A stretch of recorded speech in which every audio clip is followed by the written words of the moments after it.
नमस्कार, मैं बीपी सिंह और आप देख रहे हैं पॉलिटिकल पंचायत। राजस्थान में अब पुष्कर और तिलवाड़ा के बाद अब बाड़मेर के गढ़ कोटड़ा में पशु मेला आयोजित होने जा रहा है, जो कल यानी 7 नवंबर से 14 नवंबर तक आयोजित होगा। और उस मेले को लेकर मेरे साथ भाजपा नेता गिरधर सिंह कोटड़ा है, जो उस मेले से संबंधित हमें संपूर्ण जानकारी देंगे। जैसे है हमारे यहाँ पहले नीमला नागड़दा पंचायत स्तर पे पहले मेले आयोजित होते थे, जिसमें हमारे पार जो पश्चिमी क्षेत्र है ना हमारा, ये पूरा पशु बाहुल्य क्षेत्र है। तो अभी हमने कोटड़ा में ऐसा एक मेला लगाने की पहल करी है। हम हमारे गांव कोटड़ा में ये मेला पहली बार लगाने जा रहे हैं। और ये मेला जो है यहाँ के पशुधन को संरक्षित करें, पशुधन की लोगों को कमाई आए, पशुधन बिके, पशुधन की लोगों की सुरक्षित हो कि हाँ अपना मेला लगेगा, उसमें हमारे ऊँट बिकेंगे, हमारे घोड़े बिकेंगे। लोग क्या है कि आजकल असुरक्षित महसूस कर रहे हैं अपने व्यापार को। लोग देखते हैं घोड़ा रखेंगे तो घोड़ा बिकेगा नहीं, ऊँट तो बिकेगा नहीं। हम ये चाहते हैं कि एक बार ऐसे मेले लगा करके पशुओं का संवर्धन हो, पशु बिके, पशुओं का व्यापार खरीद फरोख्त हो, जिससे किसानों को आर्थिक लाभ पहुँचे। हम ये चाहते हैं। सर, कौन कौन से पशु है जो इसमें शामिल रहेंगे? देखो, सबसे पहले तो यहाँ हमारा ये क्षेत्र है, इसमें घोड़े ज़्यादा है। दूसरा नंबर ऊँटों का आता है। तीसरा नंबर बैलों का है, लेकिन बैल तो मुझे नहीं लगता कि ज़्यादा कोई खरीद फरोख्त करेगा। अपने यहाँ ज़्यादा से ज़्यादा दुधारू गाय है, दुधारू भैंस है। इस तरीके के जो भी जानवर आएंगे वो बिकेंगे। सर, वो सभी इस लोकल होंगे इस इलाके के या बाहर से भी कोई आ रहे हैं? बाड़मेर और जैसलमेर और जालोर, कम से कम 3 जिलों के जानवर तो आएंगे। अच्छा, तो इसमें सर घोड़ा रेस भी शायद शामिल है? घोड़ा रेस हमने रखी है 13 नवंबर को। उसमें 3 टाइप की रेस है, एक मादरी चाल की है, एक रेवाली चाल की है, एक जो छोटे बच्चे होंगे ना घोड़ों के, उनकी रेस अलग होगी। तो 3 टाइप की रेस है, तीनों टाइप की रेस करवाएंगे।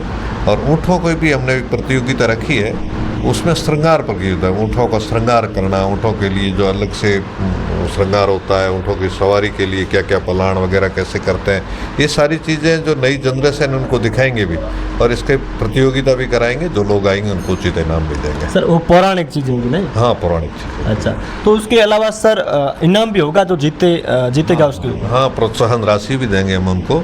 और दूसरी बात हम ये कर रहे हैं कि जो पौराणिक कल्चर है, अपना सांस्कृतिक जो कल्चर है, जिसमें पुराने जो गीत होते थे, पुराने दोहे होते थे, तो दोहे और डेडे और इस तरीके का जो पुराना कल्चर होता था, सांस्कृतिक कार्यक्रम हम लोग रात में भी ऐसे कार्यक्रम करने की विचार कर रहे हैं, जिसमें पुराने गायन, पुराने अच्छे कलाकार, पुराने वाद्य यंत्र के द्वारा लोगों का संगीत सिखाना, लोगों को संगीत के बारे में जानकारी देना, इस तरीके के लोग भी हम बुला रहे हैं। और उन लोगों के द्वारा सांस्कृतिक कार्यक्रम का भी करेंगे।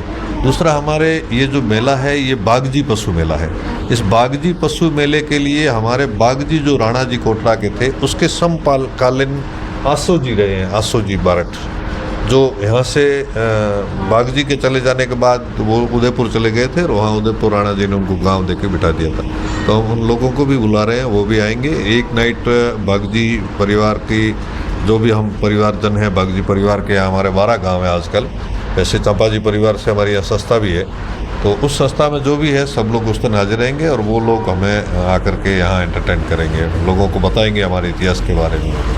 सर, इसका उद्घाटन कल कितने बजे होगा और उसमें कौन कौन अतिथिगण के रूप में आ रहे हैं? मुख्य अतिथि तो हमारे जसोल रावल साहब किशन सिंह जी है, बाड़मेर रावल विक्रम त्रिभुवन सिंह जी हैं, और हमारे विधायक रविंद्र सिंह जी भाटी हैं।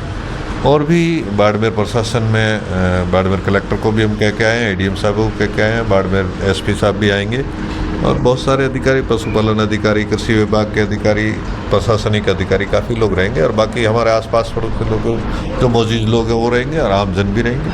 और कल हमारा ये है मतलब अभिजीत मुहूर्त में 12:15 बजे के आसपास झंडारोहण का कार्यक्रम है। उसके बाद कंटिन्यू है, 7 दिन चलेगा, 14 तारीख तक। सर, इसकी स्थायी लोकेशन क्या रहेगी सर? कोटड़ा, प्रॉपर कोटड़ा। जो कोटड़ा के नीचे उतरते हैं, रोड के ऊपर ही जो जाड़ेला और राणे जी की ढाणी 2 रोड जा रहे हैं, वहीं अपना लोकेशन है। और वहाँ आज आप जाओ तो देख लो, आज जाके देख लो, ग्राउंड बने हुए हैं, मैदान है, दुकानें वगैरह लग रही है, मेले की तैयारियाँ चल रही है। और कल 12 बजे अपना वो उद्घाटन झंडारोहण का कार्यक्रम होगा। तो 7 दिनों तक लगातार अलग अलग कार्यक्रम होंगे। 7 दिनों तक अलग अलग, शाम को भी अलग अलग कार्यक्रम होंगे। दिन में तो खैर घोड़ों की खरीद फरोख्त है, ऊँट वगैरह है, ऐसे छोटे मोटे कार्यक्रम, साफा प्रोग्राम है, साफा बांधने का है। मतलब हम ये चाहते हैं कि हमारे यहाँ की जो संस्कृति, हमारे यहाँ का जो कल्चर है, उसको कैसे बचाया जाए, उसको कैसे हम संरक्षित कर सकें। हमारे यहाँ के पशुधन को जो है किस तरीके से लोगों में ऐसा उत्साह पैदा करें जिससे लोगों में ये वापस डेयरी फार्मिंग हुई, ऊँट पालन हुआ, घोड़ा पालन हुआ। ये लोग जो धीरे धीरे लोग छोड़ करके शहरों की तरफ बढ़ रहे हैं या शहरों से आगे जा कर के बिजनेस वगैरह की सोच रहे हैं, हम ये चाहते हैं वो बिजनेस नहीं, ये भी बिजनेस है, आप ये करो। अब जैसे गवर्नमेंट भेड़ पालन, बकरी पालन, ऊँटों के ऊपर भी बहुत सारी सब्सिडियाँ दे रही है। आज अभी बीच में अखबार में था कि आप किसी एक ऊँटनी का बीमा या ऊँट का बीमा है तो 40,000 रुपये गवर्नमेंट फ्री में बीमा कर रही है। इस तरीके का जो है पशुपालन अधिकारी भी आएंगे, कृषि विभाग से जुड़े लोग भी आएंगे और वो सारी चीज़ें लोगों को बताएंगे। हम ये चाहते हैं कि लोगों को जानकारियाँ भी मिले और लोगों को इस मामले में जो छूटता जा रहा है, हमारे जो मेन जो कल्चर था यहाँ का, वो वापस पकड़े। सर, इसमें जो प्रोत्साहन राशि रहेगी वो किसकी तरफ से दी जाएगी? वो हमारे कमेटी की, मेला कमेटी की तरफ से। उसमें सहयोग दानदाता भी है, एक किशोर सिंह कानोड़ है, एक छोटू सिंह रावणा है। इन लोगों ने 1-1 लाख रुपए की घोषणा करी है, बाकी जो हमारी कमेटी है वो करेगी। सर, राणा बाघ सिंह जी कौन थे, उसके बारे में आप बताइए सर। राणा बाघ सिंह जी हमारे दादो परदादो थे, हमारे से 10-12 पीढ़ी पहले हुए हैं और वो कोटड़ा के एक युग पुरुष के रूप में जाने जाते हैं। राणा बाघ जी के टाइम में कोटड़ा बहुत बड़ी रियासत के रूप में था। उसके बाद भी था, आज़ादी तक हमारा कोटड़ा की एक छोटी सी अलग सी रियासत थी। और आज भी हम कोटड़ा की जो ये शिव पंचायत समिति की 40 जो पंचायतें हैं, ये पुराने समय का कोटड़ा की ही रियासत कहलाती थी।